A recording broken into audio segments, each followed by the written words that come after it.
So, welcome, Abelomi. Thank you, Jerry and Nyawera. So, we are still in the theme of maximizing our 20s. It's an honor and privilege to be here. And I must say, it is quite a privilege to sit down with the kind of people we have here. And I'll just introduce, as they've been introduced themselves. There's Abayomi Malehin and Nyawera and Jerry Ngige. And actually, I'm just going to ask a few questions based on what we've been discussing on the theme. And I think this time I'll say ladies first. So, Nyawera, how are you? How are you feeling this afternoon?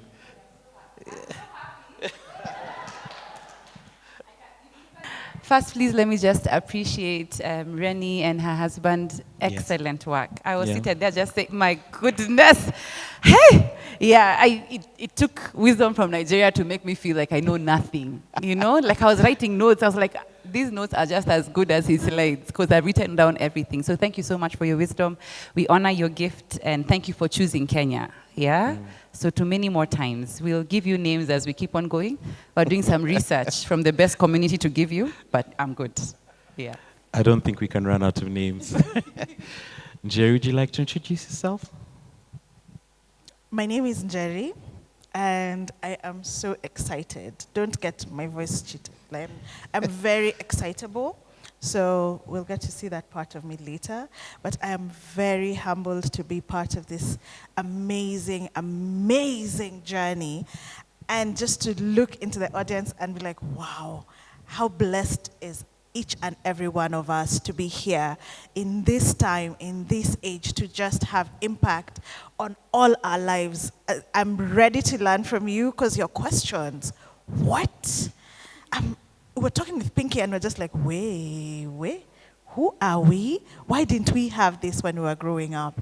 So thank you so much to the conveners. I am excited. I am ready to learn and have impact as well. Oh, wow. Yeah. Thank you. Abayomi, would you like to say something before I ask the questions? I spoke for somewhere around 1 hour, 30 minutes earlier. So I'm sure the room already knows my history from what I studied to what I do to the fact that my father was a soldier. I'm sure you know a lot about me already. So I'm happy to be on this panel again and to have some conversations. Yeah. Excellent. So I want to shoot straight. Nyawera, the first question is going to you. I'm trying to imagine in the 20s, there's a lot that's happening. You're trying to get a balance, you know, and different things. And based on your personality, you're one person who over time has learned to be seasoned and balanced. And I look at it from the perspective of you are actively involved in church, so your spiritual side. You're actively involved in the physical scene in terms of the aspect of what you engage with and the kind of moderation and field that you're in. And also, one of the interesting things is that you still have to engage socially with everybody. So, how was it in your 20s that you were able to develop that specific balance that we see today in you?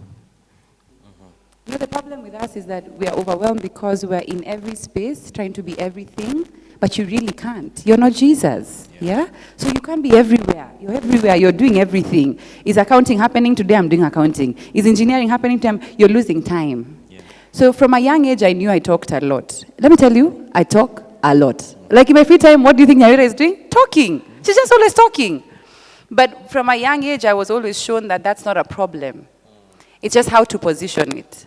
So that led into an interest in media. I wasn't interested in the screen, like news reading, because if you know me by now, you know I'm so dramatic. Can you imagine me reporting to you that there's been a robbery in town? I'll be screaming on the screen, can you imagine? I always you are happy. That's what you watch as news, yeah? And I didn't have that type of, my personality would have been stifled. So what happened is that I realized that this communication can be used to communicate, right? And so I began to get a big interest in knowing that I like thinking.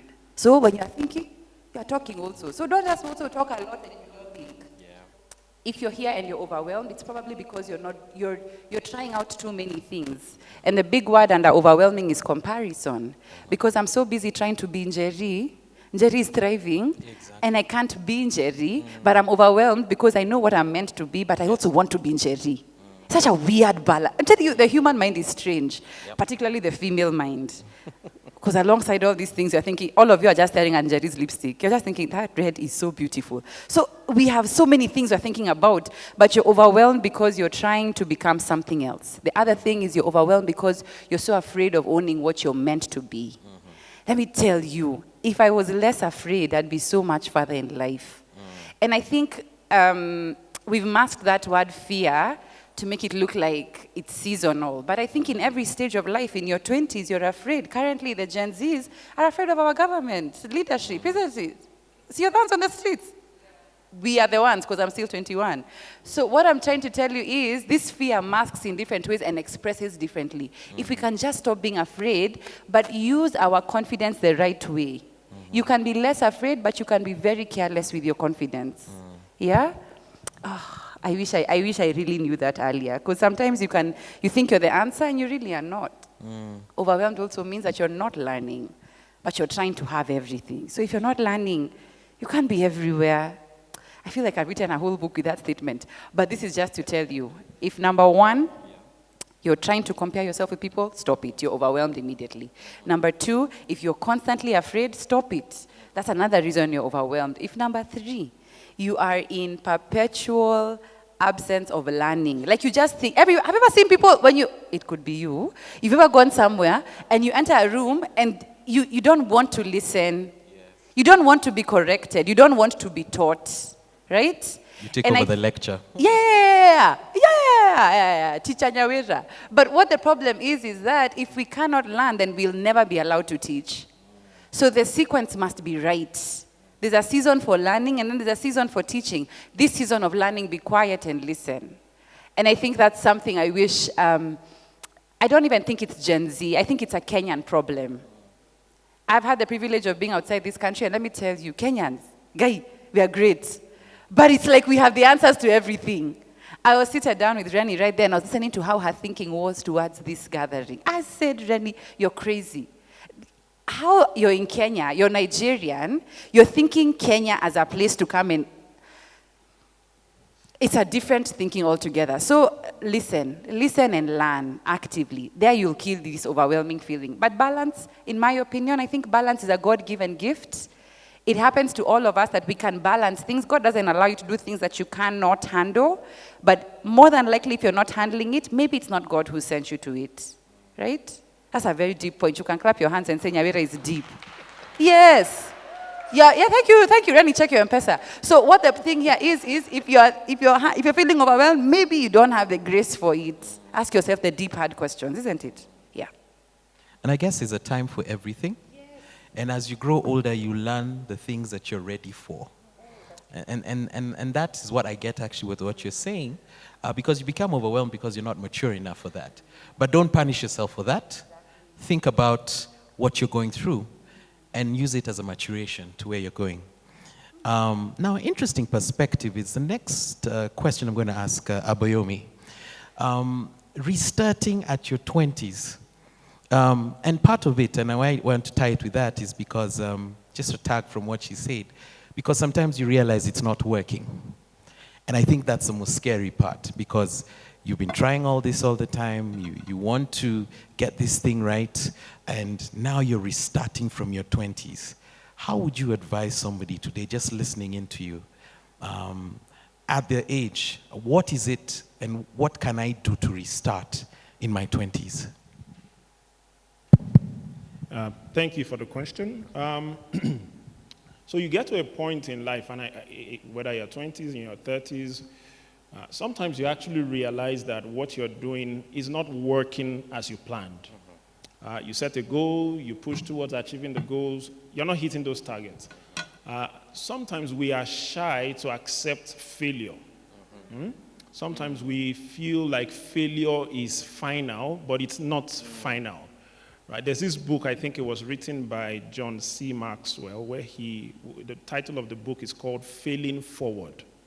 Right? And the concept really is that from failure we can learn, and from the learning we can do better in the future. So if you're in your 20s, you have time actually, that you've come to a point where you realize what you're doing is not working, where you're headed is taking you nowhere. In fact, that's a great discovery. You know, I've read of stories about, scientists who were trying to develop a medicine to cure disease A, but they could not cure disease A with the final product, but they realized that the final product could cure disease B. Exactly. Mm-hmm. Right? So will you say that scientist has failed? They normally say in medicine, an accidental discovery. Yeah? Yeah. So sometimes you get to a point, you've been trying with accounting, maybe someone encouraged you, your father was an accountant, your mom was an accountant, and so you must carry the family legacy. Mm-hmm. But you get to a point in 25 and you realize that, man, this thing is not working. Yeah. But the reality is, so far in that journey, there's something to learn. There's something to learn, and there's something you can transfer to wherever you decide to go to. So in business, we call it course correcting. Mm-hmm. Knowing when you need to take a detour and being bold enough to actually take that detour. So if you get to a point in your life where you realize you need to make a switch, you need to navigate differently, I encourage you to embrace it with courage. Right? Embrace it with courage, especially when you are able to discover that early, right? You're able to discover that early. But in embracing it with courage, I also encourage you to embrace it with counsel. To pick on the point you mentioned earlier, I don't know if it's fact, but I'll take it from you, where you say Kenyans, we feel like we know everything, right? That's not a good mindset to have. Right? You need to have a mindset. You need to have a mindset that is more willing to yield to guidance. Yes. Right? I'm at a juncture in life. I need to be able to speak to experts. Exactly. Do you have what they call mentors? Mm-hmm. Do you have what they call role models? Mm-hmm. People you can go to and be open to, and they can counsel you in that course-correcting decision that you're about to take. Because sometimes, when you're taking those detours, they could be life-changing. That's right. To go from accounting to become a programmer, it's a big deal, right? You've done the certifications, and now you discover that you want to go into programming. You more or less are going to have to start from the foundation in that programming field. Are you able to make that decision? Do you have the mental fortitude to actually endure, right? So I believe every one of us, we get to that point in life where we face failure, but the question is, what do you do with the lessons in that failure? I shared earlier, for me, I was trying to get a first-class degree. I missed it by 0.03 points. I had 4.47. For me, that was failure. But the decision I made at that point was, I will never come so close and yet be so far away. And so it meant that I would leave no stone unturned. That was the lesson I took from there.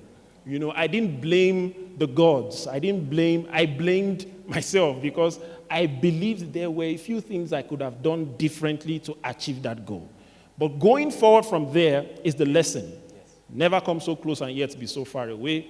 Never leave any stone unturned.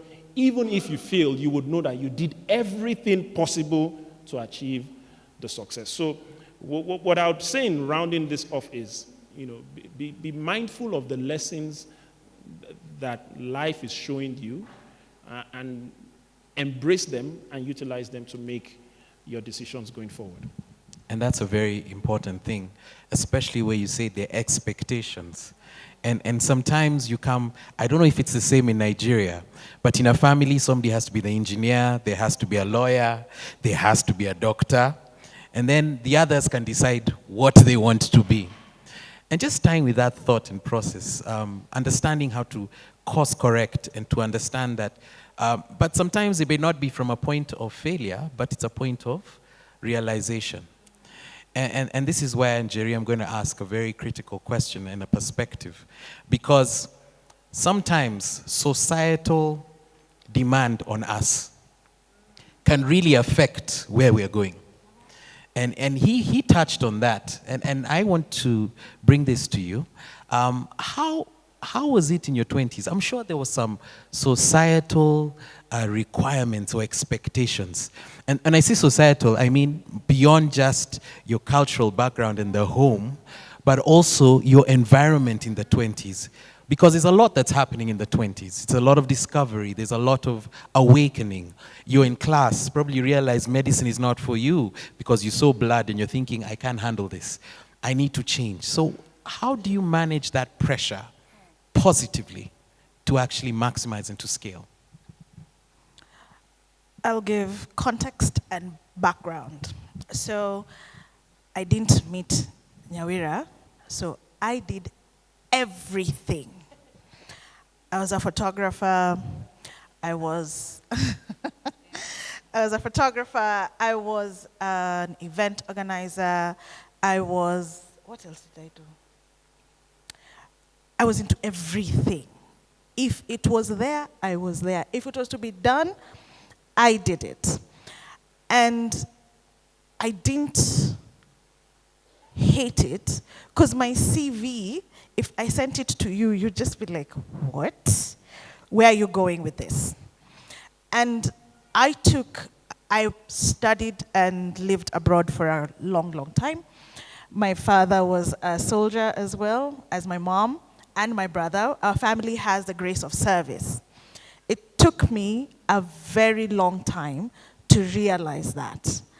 And I didn't realize that everything that I was doing was in the service of people. So I touched on everything. I loved it. And then I got to the point and I was like, this is not for me. And so I like what you said. In my 20s, I explored. I podcasted. Well, it's now called podcasting. Then it was called YouTube.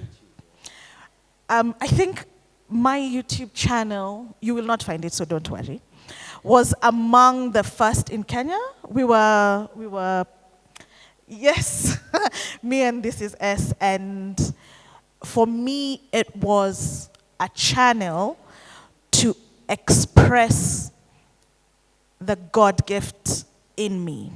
Because like Nyawira, I speak. And societal pressure at that point led me to discovering many excellent things and many not so excellent things.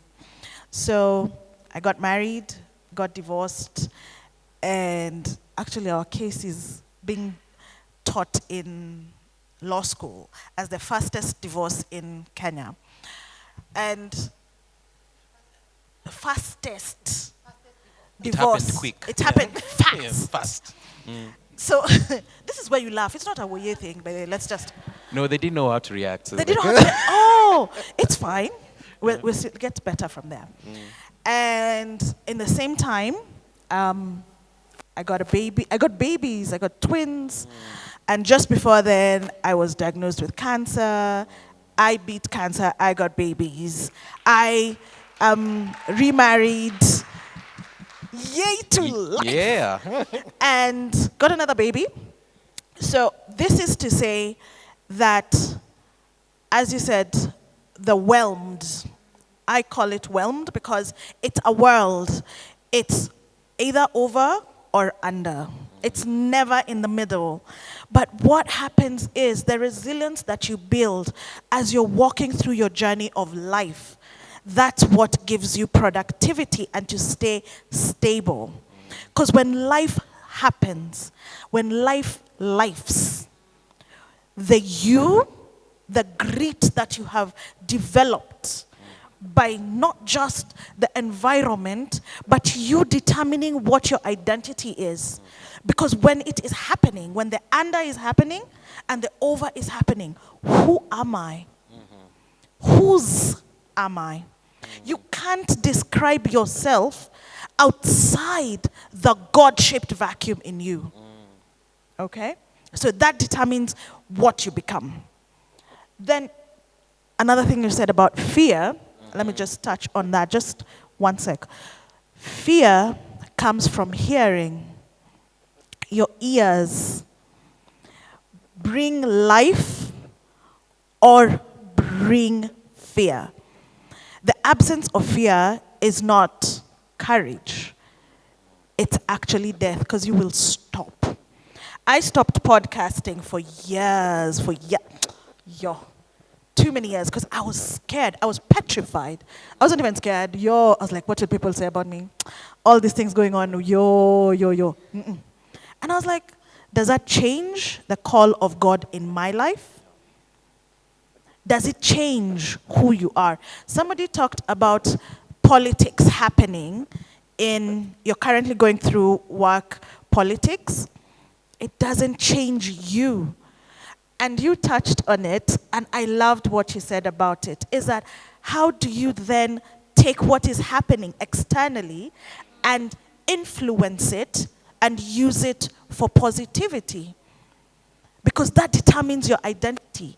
Who are you known as? Are you known as she said, don't be the gossip? Is that your identity? Is that what you will be known as? Another one, last, okay. I like talking. The last one, I promise. Habit stacking. So, you alluded to it earlier, and so I call it, and even he did, for especially money, for emotional stability, mental health, stack your habits. You will not be calm today, and then tomorrow, life hurts you. You go to hospital and you're told there's a lump somewhere. Let's do an MRI, let's do this. And it's stage 4. What happens? Do you take it? Do you break? Is that the ear that says, this is the fear that takes me down? Is it? Or do I have the resilience? This is actually, I love the fact that this is the resilient chapter of Grow with Rennie. I love it because if you take everything that you've learned from this stage, you will be the most resilient human being you know. You're not comparing it to anybody that you know. Do it for you. So stack the habits, journal, mindfulness exercises. Go for a walk when you're overwhelmed. Cry when you're underwhelmed. Do it. Sit with that emotion long enough for it not to have power.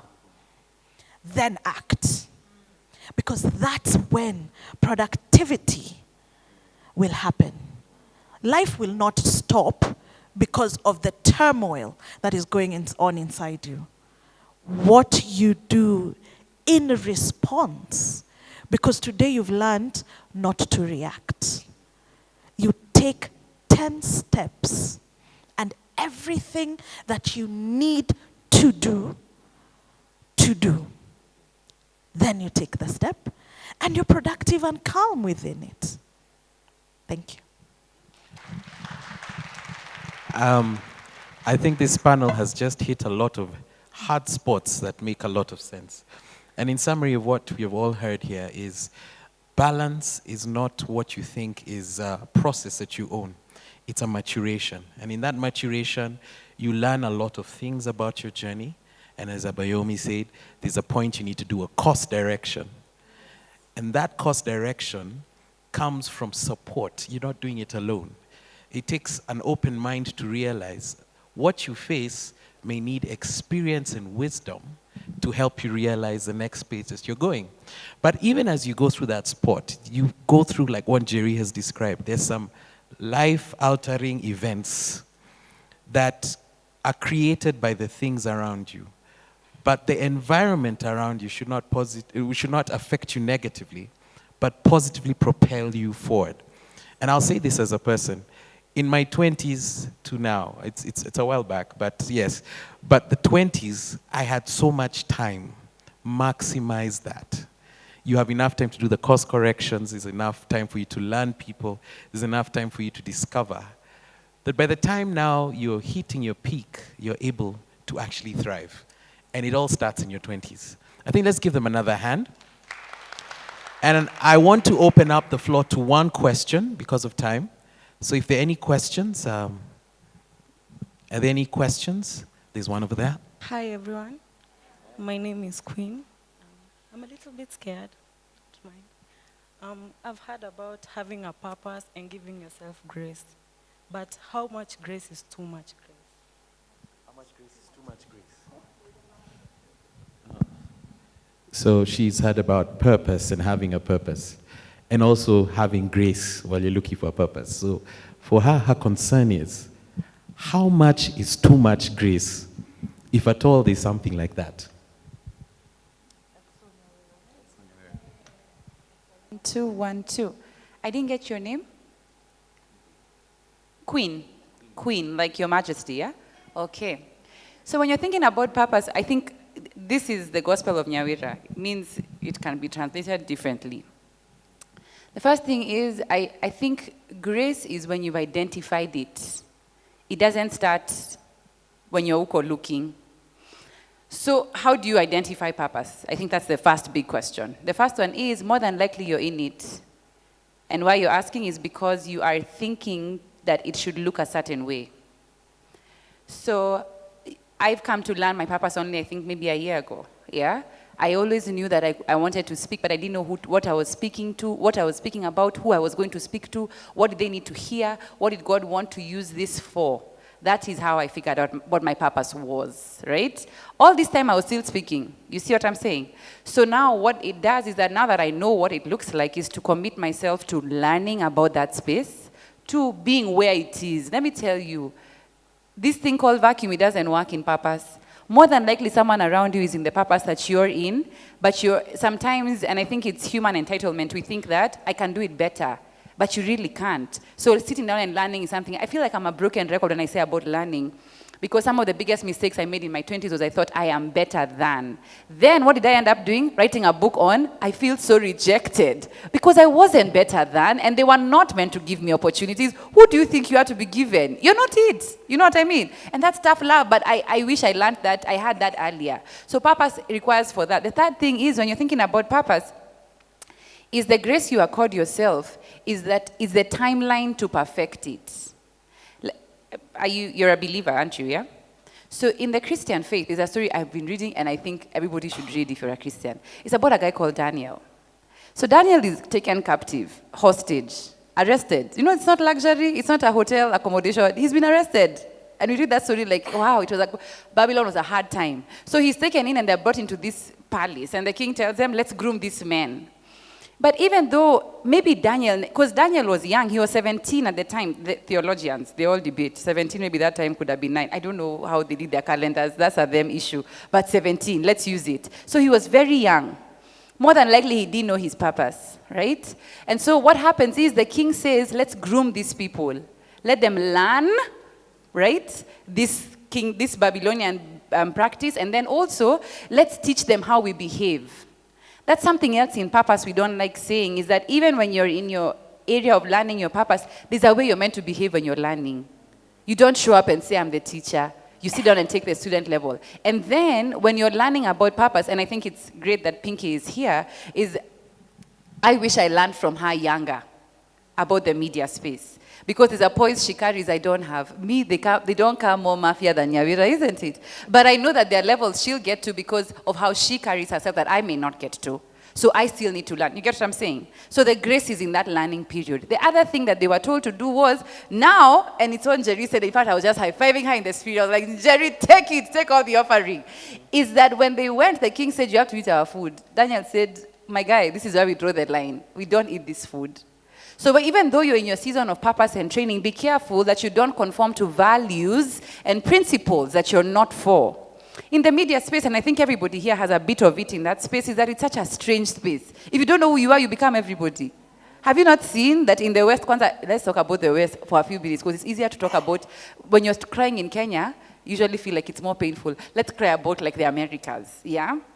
There are conversations I know I would have already been fired from media because I'd have never been able to have them from my tongue. In fact, as I'm interviewing, I'd be saying, Shindwe, Shindwe, the whole time. But it's because I'm not wired that way. You get what I mean? But he said no. And when the king's men came and found them, they were fine. They were okay. So you're not going to lose anything by losing your purpose, losing your values, okay? So the guys go. Now, Daniel is learning his purpose is in leadership. He was 17, he didn't know anything. But if he said at that time, let me give myself grace, he was arrested. The grace is over. You're in another country. What do? So the trick here is to tell you is that grace only comes when the grooming has started. That's when you give it. Don't give yourself grace, because that's also an excuse to say, I'll get my purpose when I'm 40. Sister, you're losing time. And who told you you're getting to 40? You know, sometimes you act like God. Tomorrow is not given. So today, you do everything today.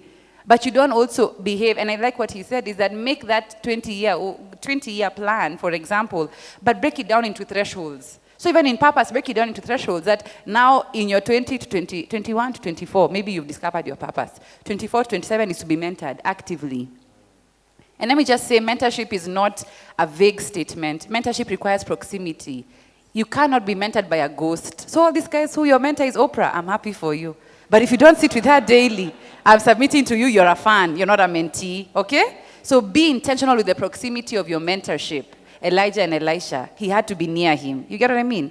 So the other thing is to tell you, as you figure out that time, now you're mentored. The next thing is to say, activate this thing now properly. Because also the test is that it's dangerous for you to step out into the workplace of your purpose assignment and you haven't been taught. You'll keep on failing and saying, I'm failing forward. You're not failing forward, you didn't learn. Yeah? Let's not also mince the words here. So I think that's my encouragement to you, Queen. Grace is, I found it. Grace is sitting under someone. Grace is saying, God strengthened me to do it. But then also is knowing that in God's big agenda for human beings, every one of us has something we're meant to do, and that's purpose. But we're so caught up with thinking that purpose should be something else. Purpose is not exciting. Me, I want to say I'm going to, every country in the world. That's the purpose I want. Because it looks fun. See, it's fun to be in a plane. You're received, you're by dancers. You can see the picture. But that's not maybe what God, maybe your purpose is an accountant. Don't make it look like purpose has to be a certain way. Don't do it. Because now what happens is you're telling God how he should use you. Come on, who is God? Isn't it? The order is he tells you, you don't tell him. Okay? So that's my encouragement to you, Queen. And when you get to the other side, the same way you are mentored, make sure you mentor. Exactly. Don't do this thing where it's a winning thing. I received everything I got from this person. Forget them. Where? You'll be forgotten also. So go and mentor somebody else. So I think that's my counsel to you. Here. Amazing. Well spoken. Unfortunately, our time is up, and I just want One to... last question. One last question. Okay. Yes. Hi, everyone. My name is Valentine Gesare. I am 21 with 6 years of experience. I'd like to ask a question to the lady in mustard. I'm sorry I didn't get your name. Jerry, yes. So in our 20s, we're very excited. I think I'll quote myself. When I started, I'm also in the media space, or I trained for media, but I found myself in the digital space. So you start with a lot of excitement. You get there, you find challenges. Somehow you conquer them. I think I'd like to think that time between 21 and 23. And then you conquer again between 23 and 24. And then you get to your mid-20s, and somehow, I think at the back of your head, you just feel old. Or it just starts hitting you that you need to get a little more responsible. And then disruption comes. So at this point, it's not that you're careless. You've made plans, as we were taught in the morning by Mo. Sorry. You've made your plans, you've put together everything, and I think I'd use an example of maybe COVID shows up, and everything crumbles on you. How do you get your inner resolute again? Check. Yeah. You didn't change. The circumstances, your environment is what changed. There's room for mourning. There's room to grieve all that is happening. But you didn't change. You just, as he said, course correct. That's it. Just reinvent the you that is there. The digital space is there. As Nyawira said, what you have will still be there. With God with you, you just ask, how do I do this? Look for people who went all the way to the bottom, sat there a bit, stood up again. Get mentored and mentor. There's something in you that you can give. Even at your worst, there's something. Not everybody will see it, but there's somebody, and God will direct them to you. So, just one step at a time. Actually, one moment at a time. It doesn't have to be a step. So if you're seated at the bottom, at the end, it's okay. Just sit there a while. The plans are still there. You will get there. Okay? Then see me after this. I need to give you a big hug. Pastor, one last. Well, this is not on me, it's on you. Hi, everyone. My name is Pleasant. My question is to anyone who can answer. How do you bounce back after, and I think you've touched a bit on it as you were answering her, how do you bounce back after a detour?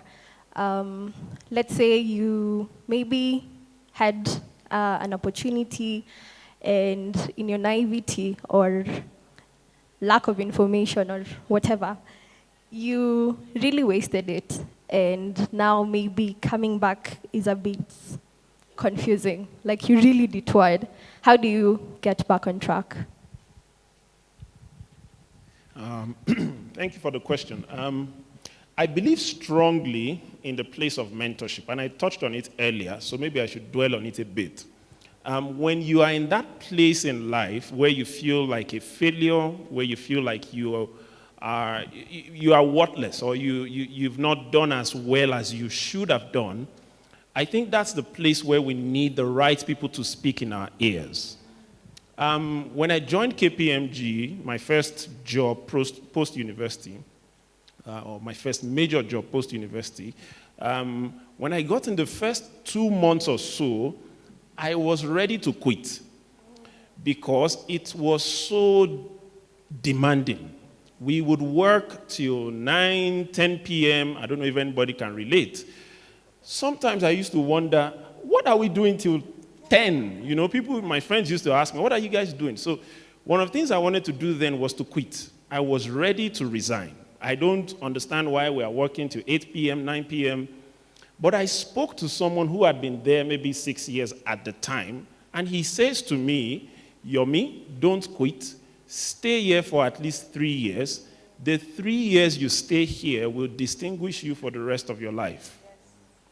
I did not understand what he meant. I kept on applying for jobs. I kept on praying aggressively. but as life would have it, the prayers were not answered, the jobs were not coming. So I stayed there reluctantly for 3 years. But I learned a lot, right?